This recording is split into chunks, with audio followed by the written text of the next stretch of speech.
E aí, já parou para pensar como é que a Siri ou, sei lá, as recomendações da Netflix parecem que adivinham o que a gente quer? É quase como se lessem a nossa mente, né? Pois é, por trás dessa mágica toda está a famosa inteligência artificial. E hoje a gente vai mergulhar fundo para entender como é que isso tudo funciona. Então, para a gente não se perder, olha só o que vamos cobrir. Primeiro, o que é inteligência artificial, né? O básico. Depois, como ela aprende e pensa. A gente vai ver também o impacto disso nos negócios, dar uma olhada em como a IA está em vários setores diferentes e, para fechar, vamos pegar uma ferramenta real e vê-la em ação. Bora lá? Beleza, vamos começar pelo começo, né? Afinal, o que é essa tal de inteligência artificial? Olha, de um jeito bem simples, a IA é a área da ciência da computação que tenta fazer as máquinas, fazerem coisas que normalmente precisariam de inteligência humana. Coisas como aprender com experiências, usar a lógica, entender o que está acontecendo ao redor e, claro, tomar decisões. É basicamente como se a gente estivesse ensinando um computador a pensar de verdade. E agora se prepara para essa. Sabe essa definição que a gente acabou de ver? Então, quem escreveu ela foi uma inteligência artificial. Sim, o próprio ChatGPT. É isso mesmo. A ferramenta se definiu para a gente. Isso já mostra, logo de cara, o poder que essas coisas têm hoje em dia.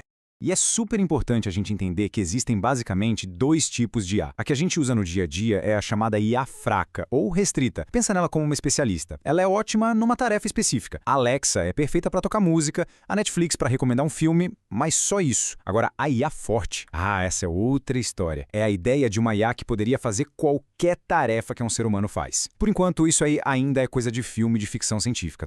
Tá, mas como é que uma máquina consegue pensar? O que acontece ali por trás? Bom, tudo se baseia em 4 capacidades fundamentais. Primeiro, o aprendizado. A máquina pega um monte de dados e vai melhorando com o tempo, com a experiência.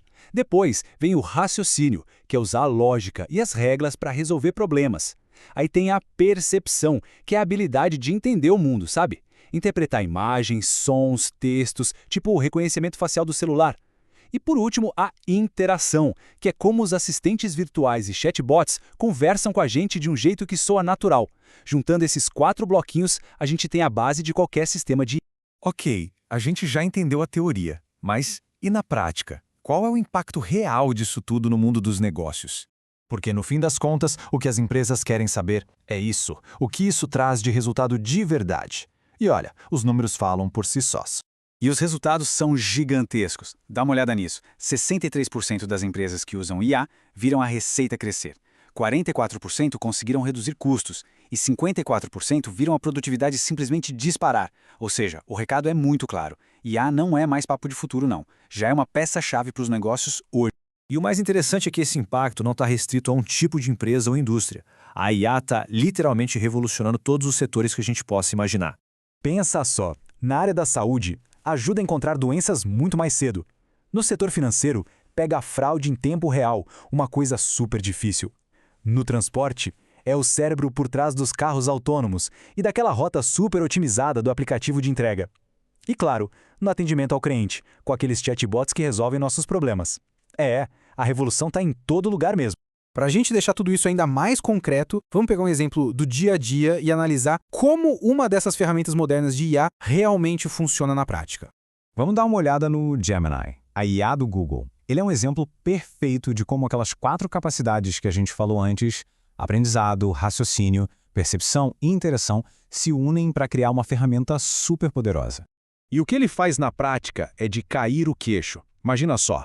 Pedir uma pesquisa super complexa e ele já entregar tudo com as fontes citadas. É uma economia de tempo absurda. Ou então, planejar uma viagem inteira, com mapas, sugestões, tudo. Ele consegue resumir um livro em minutos, analisar uma planilha cheia de dados que levaria horas, e para quem é de TI, ele pode até escrever e rodar código de programação. É tipo um canivete suíço digital. E não estamos falando de coisinhas simples. Olha só, ele consegue criar relatórios técnicos completos com estatísticas, fontes citadas e sumários executivos. Isso é um trabalho super sofisticado, de alto nível, que agora pode ser automatizado. E o bacana é que a ferramenta ainda se adapta ao que se precisa. Tem um modo rápido, que é para aquelas perguntas diretas, para criar um conteúdo rapidinho. E tem um modo raciocínio, que é para pancada. Coisas que exigem lógica pesada, matemática, programação avançada e até gerar imagens que parecem foto de verdade. Basicamente, tem a ferramenta certa para cada tipo de desafio. Bom, e com isso a gente fecha essa análise. Deu para ver o que é a IA, como ela funciona por dentro e o potencial absurdo de uma ferramenta como o Gemini. A tecnologia não está só evoluindo, ela está redesenhando o mapa de indústrias inteiras. Então a grande questão que fica no ar não é mais se a IA vai mudar o mundo. A pergunta agora é como a gente vai usar todo esse poder para construir o futuro.